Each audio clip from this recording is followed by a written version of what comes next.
What's up guys, Sean here, and today we're going to go over why DC's Birds of Prey was a complete and utter flop.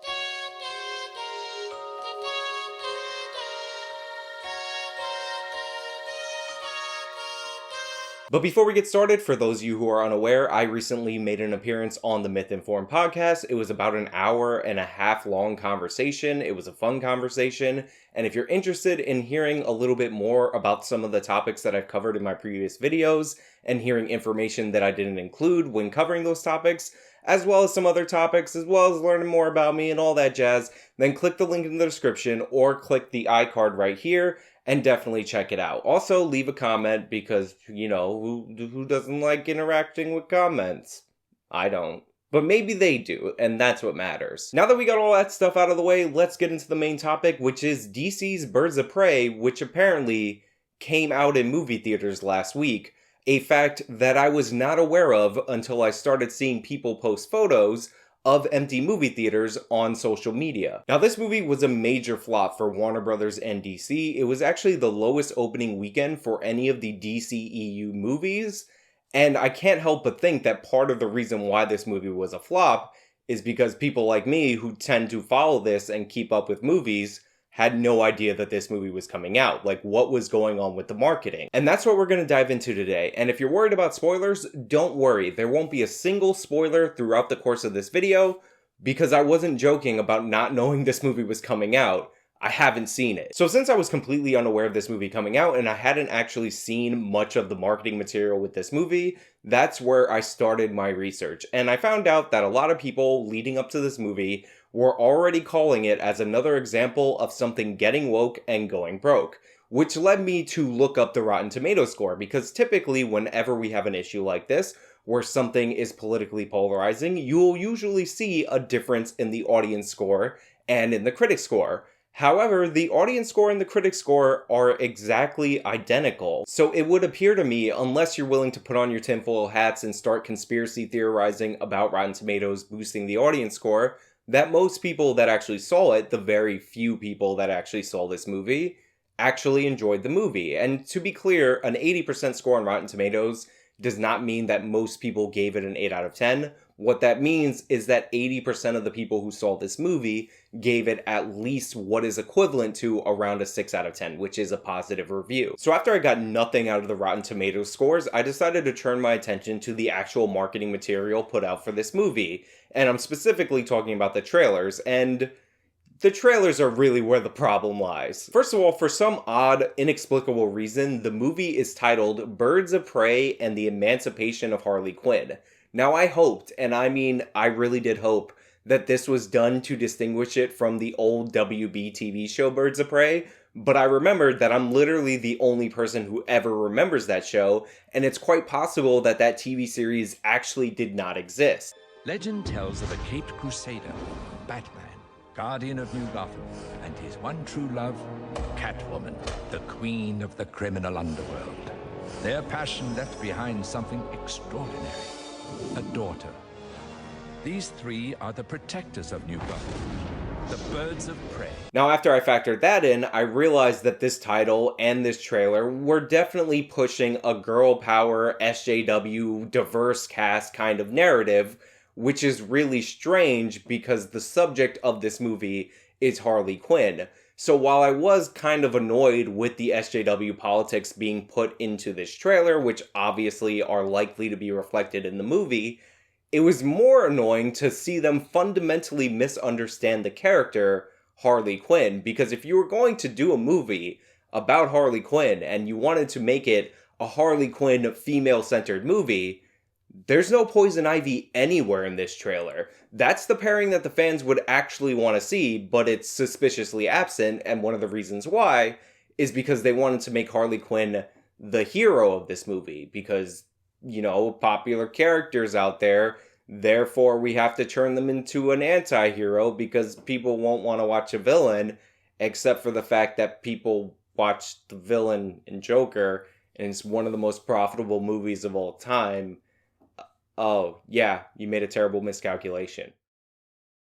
Also, I couldn't figure out why they were using the name Birds of Prey when Harley Quinn is the main character of this movie and not the main character who's the villain that would go up against the Birds of Prey, the main character in the Birds of Prey, even though Harley Quinn is not really associated with Birds of Prey traditionally. Also, why is this movie rated R? I realized that Harley Quinn is a character from Batman the Animated Series, which was a cartoon that I watched when I was a child, and most people who watch that cartoon as a child are full adults. But Harley Quinn is really popular among teenagers. And to age gate this movie at 17, or you can't get in without somebody who's at least 17, is really misunderstanding where your character is popular. Now, I know the answer to my question, why is this movie rated R, is because Hollywood is full of a bunch of trend chasers who think because other superhero movies are rated R, that you have to try that more because those made money, therefore this will make money. But an R rating for a superhero movie needs to be tied specifically to a character. And there's really no reason for Harley Quinn to have an R-rated movie. Wanting to have a lot of swearing in your movie is a dumb reason to get an R rating because Harley Quinn is not a character like Deadpool who is necessarily served by having a lot of swearing in her movie. Wanting to have an ultra-violent movie is not a good reason for this movie to be a rated R movie because unlike Wolverine or unlike Joker, extra violence or ultra-violence doesn't really serve this story. Harley Quinn was not really a character associated with gore, she was more of a character associated with fun. And the other reason to get your movie an R rating is if you plan on including a lot of strong sexual content. And contrary to what a lot of people on the internet believe, I actually don't think that fits Harley Quinn, but it's a moot point because the filmmakers, the actresses, and everyone involved with this movie were hypercritical of the sexualization of this character in Suicide Squad. So they made it clear that this movie wasn't going to go in that direction either. So I have to ask the question again, what is the purpose of this movie being an R-rated movie when it clearly doesn't need to be? And to add on to that point, while I think Suicide Squad was a trash movie, because Suicide Squad was in fact a trash movie, it's not an opinion, it's a literal fact. If you disagree with me, you're wrong and get out of my house. But if you were to ask people what their favorite part of that dumpster fire was, it was Margot Robbie's portrayal of Harley Quinn. And in fact, that's the only reason why this movie exists, is because people liked Harley Quinn, but they didn't like the mess that Suicide Squad was, so people figured you should give her another shot. The studio responded, and then all the people involved proceeded to crap on the portrayal of Harley Quinn in Suicide Squad. Why would you do that? Now look, Margot Robbie's a beautiful woman. That's the least controversial thing I'll say probably in the history of this channel. I have eyes, we all have eyes, we all recognize that. However, I've never found Harley Quinn to be a particularly attractive character. Possibly it's the fact that her character is in love with the serial killer and crazily devoted to a serial killer, and she's a serial killer herself. So while I was watching Suicide Squad, and I thought, wow, Margot Robbie would be good in a better movie playing this character, I did think that it was conflicting information to show me this crazy person who is a killer and also take the time to show me gratuitously how sexually attractive she was. Now for me, that just doesn't fit the character well. It's not a Wolf of Wall Street situation where she's playing a character that is acknowledged by everyone to be attractive. Harley Quinn is attractive because she's being played by Margot Robbie, but she's also a psychopath, and I think that that should take precedent in what the camera's trying to tell me about that character. So I understand the need to, or the desire to kind of tone that down while doing a movie going forward, but if you're going to tone down that one part that doesn't fit the character that I liked in Suicide Squad, then you can't get rid of everything else about the character and everything that makes the character work.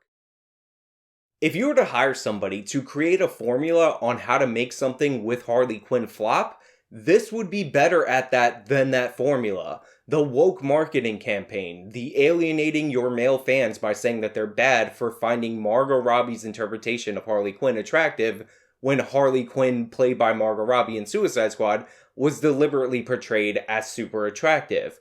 The idea that you would age gate it by making it an R rating when it didn't need to have an R rating. The terrible, uninteresting, not even funny trailers. Not just the bad subtitle of this movie, but the bad lead title of this movie. Birds of Prey is not what this movie should have been called. It should have been called Harley and Ivy, and it should have been about Harley Quinn and Poison Ivy, a tandem that people actually want to see on the big screen. And if you're not going to do Poison Ivy, which you definitely should do Poison Ivy, don't surround Harley Quinn with a bunch of third-tier DC characters. I like Huntress because I watched Justice League Unlimited, and she's voiced by Amy Acker in that show, and she dates the question in that show, who's the best character of the entire DC animated universe, but most people have never seen that show. You have Black Canary that you race swapped for some odd reason, but she doesn't have the Green Arrow in the movie, and Black Canary is the most interesting when she's with the Green Arrow. Also, Black Mask, of all the Batman villains you choose to be the antagonist for Harley Quinn, one of your most financially viable characters, you choose a third or fourth tier Batman villain. Again, you might like some stories with Batman and Black Mask, but you're trying to sell a $100 million movie here that takes place allegedly in the Batman universe, but there's no Batman, and you're using a character that's not divorceable from the Joker without the Joker being in this movie. There's nothing that's going to make that feel like more of a side story that you can just skip over than putting a fourth-string Batman villain that was likely only chosen for this movie because it's something that they're not planning to use in the Robert Pattinson Batman movie. Now look, I'll likely see this movie after making this video, and if you guys want to hear my thoughts on that, like a review of the movie, let me know in the comments down below. But I want to get this video out there because I'm already seeing the narrative that the fault of this movie failing lies at the feet of men who are misogynists, people who don't like diversity, when in reality, the fault for this movie failing lies squarely at the feet of Warner Brothers, the marketing team, the director of this movie, and DC for clearly not giving this movie a shot by putting some actual characters in it that people actually wanted to see. But those are just my thoughts. Let me know your thoughts down in the comments below. If you like this video, then show me by leaving a like. You can subscribe for more content. Support me with the support links. You guys know all of them already. Links are in the description. Till next time.